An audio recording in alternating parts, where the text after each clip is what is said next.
So if you're thinking about buying or renting a house in 2023, you have to ask yourself a few questions.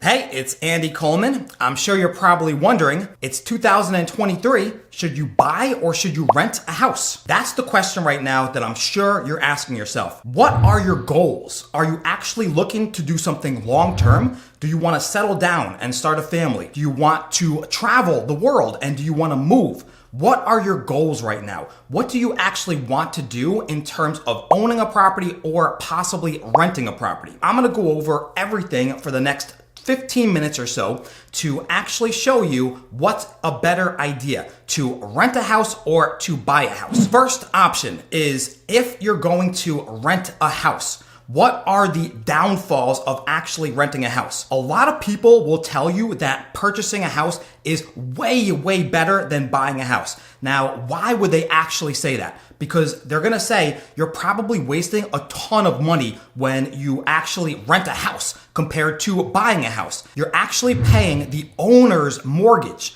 and you're actually making the owner richer. That's what a lot of people are gonna say, but I don't think that's true at all. I've crunched the numbers and I have some surprising news.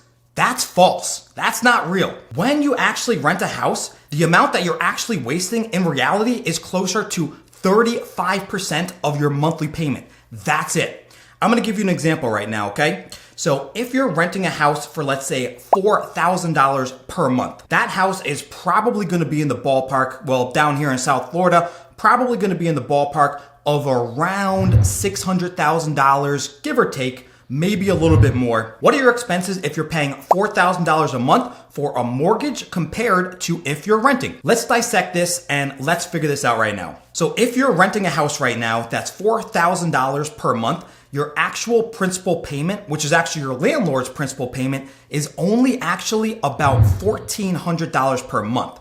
Now this is with a 6% interest rate.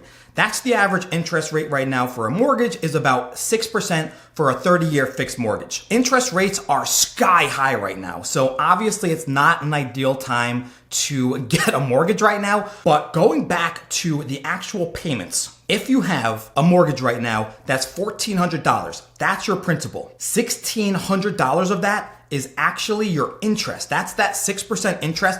You're paying $1,600 per month in interest, which is absolutely insane. When people tell you you're wasting a tremendous amount of money when you're renting, you're actually not. $1,600 goes straight towards the interest that the bank is charging you. Another $300 goes towards your HOA monthly fees. That's if you have an HOA. Obviously, if there's no HOA, that number is not going to exist. Here in South Florida, there's a ton of HOAs, so that's very common. Sometimes it's gonna be higher, sometimes it's gonna be lower, but 300 is a very fair average. And then you also have to do your taxes. So in South Florida, the average taxes are right around $5,000 per year on a $500,000 home, give or take. So if you have about $400 per month in taxes, then you have to add that to the $1,400 for your principal and the $1,600 for your interest. So now you're closer to $3,500 for all four of those. That's your principal, that's your interest, that's your insurance, and that's your HOA fees. And then you have to add in your homeowner's insurance,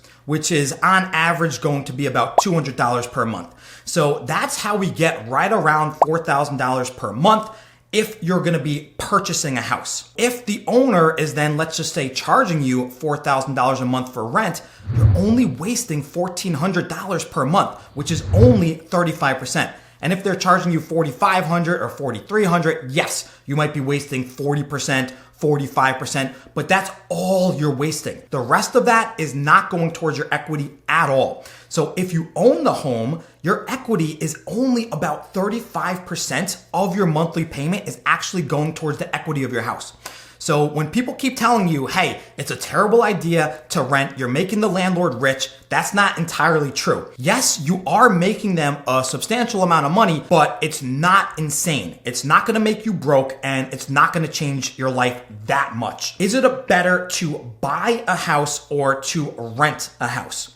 We've just discussed that you're not wasting a tremendous amount of money when you are renting as compared to buying, but let's flip it upside down, and let's say that you're the one that is purchasing. So if you're purchasing the home, about 35% of your monthly payment will be going towards the equity of your house at 6% interest. When the interest rates come down, then obviously you're gonna have a much higher equity amount in the home per month. But right now, we're talking about February 2023, so that's kind of the numbers that we're gonna go off of. You could always refinance the house later, so that's one thing to think about. If you want to refinance the house later, then that's absolutely a very wise and smart decision, especially if you can get the home for a good price right now. So let's talk about house pricing right now. The market peaked about 6 months ago. That's when the market was at an absolute high. Probably around June 2022, you could not get a good deal on a home. The only deals you were getting was on a mortgage. If you can get a 2.5% interest rate back in June, then you are in it for the long haul, because that's amazing and we might not see those rates for a very, very, very long time. If you're purchasing a house right now compared to renting, you're gonna be building positive equity in that house every single month. As we talked about before, that's going to be about 35% per month at a 6% interest rate, a lot higher when the interest rate goes down. So over the years, you're going to be building equity in that home. And what does that mean exactly?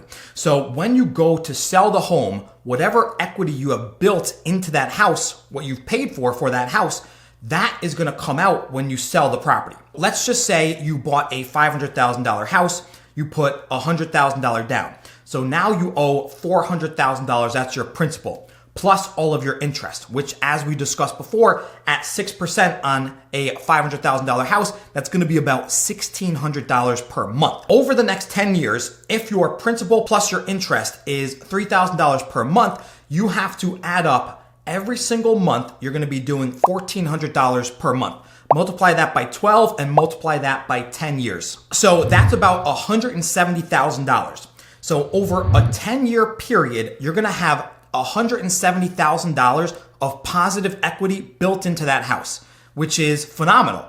So when you go to sell the house, that money will come right back to you, plus whatever the house has appreciated in. So let's just say you bought a $500,000 house and it appreciated by 30%. That's gonna be $150,000. So now your $500,000 house is worth $650,000, which is crazy because you just made a profit of 150 grand.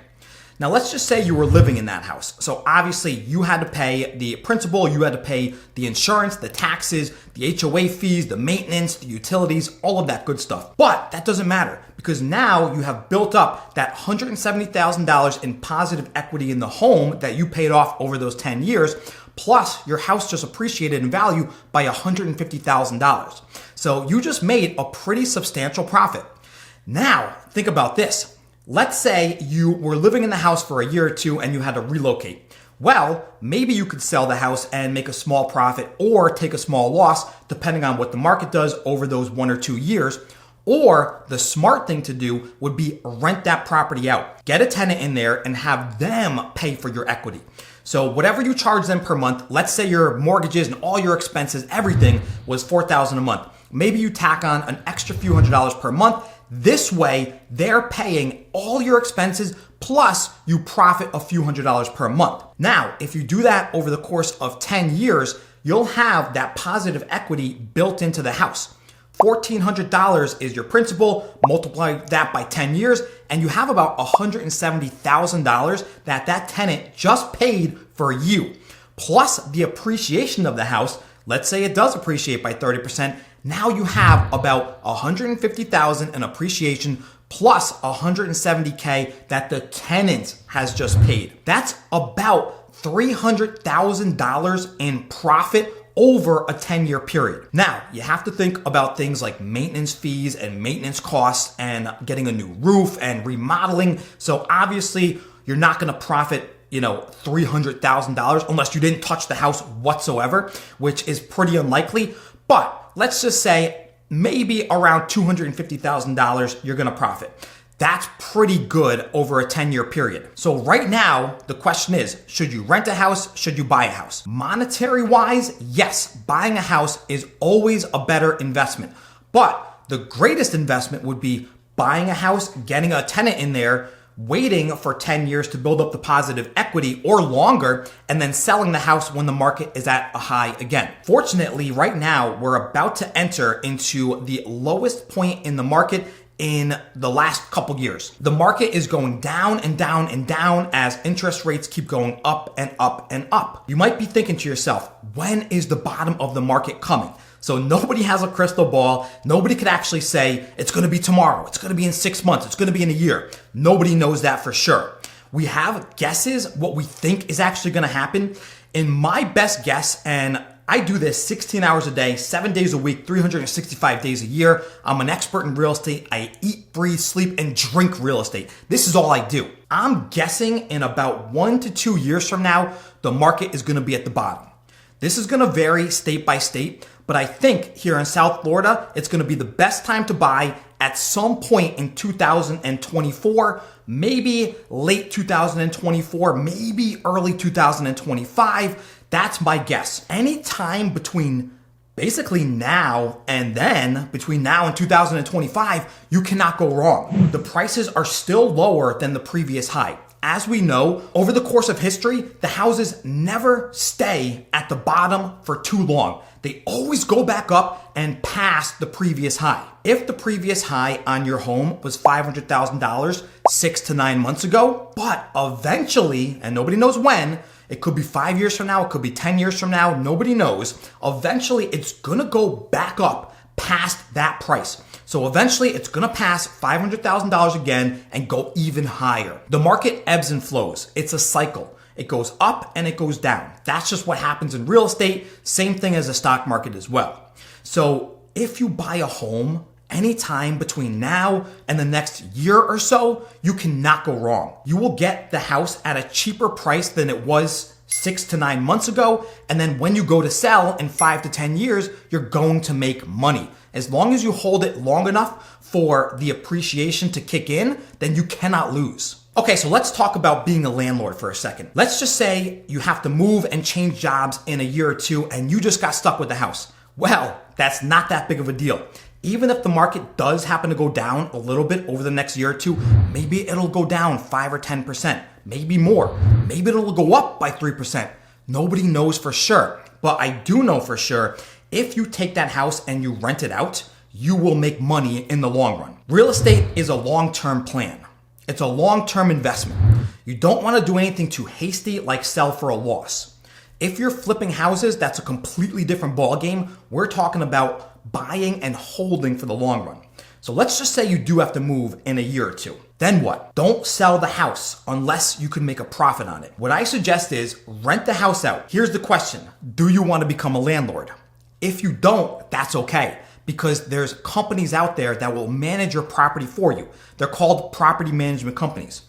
You don't even have to manage your own property. Yes, you will give up anywhere from 9 to 12% per monthly rent on that property, but that doesn't matter, because if you offset the cost of your monthly expenses by, let's say, that 9 to 12%, then you're not gonna lose money. You might break even, but that's fine, because as we talked about before, you're still building that positive equity in the home and you're still gonna gain that appreciation in the house over the next 5 to 10 years or longer. So ask yourself, do you wanna be a landlord? If you don't wanna be a landlord, that's okay, because you could hire a property manager.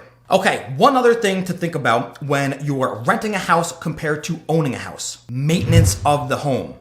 You are responsible for your home. When you own a house, you are the only person that is responsible for your house. When you're renting a property, whether it be a property management company, a leasing office, a private owner, doesn't matter what it is. If you're renting the house, they will take care of most of the things that go wrong.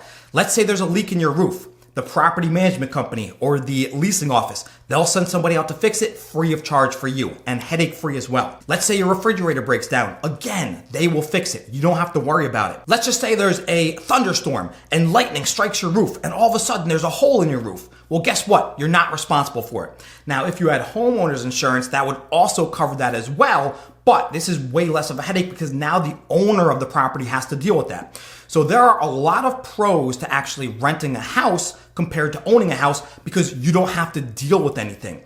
It's headache free. You don't have to worry about anything when you rent a house. So that's the beauty of renting a house. That extra 35% or maybe a little bit more that you're losing per month, it increases the quality of your life because you have nothing to worry about. Now, on the flip side, if you own the home, now you have everything to worry about. That house is your responsibility.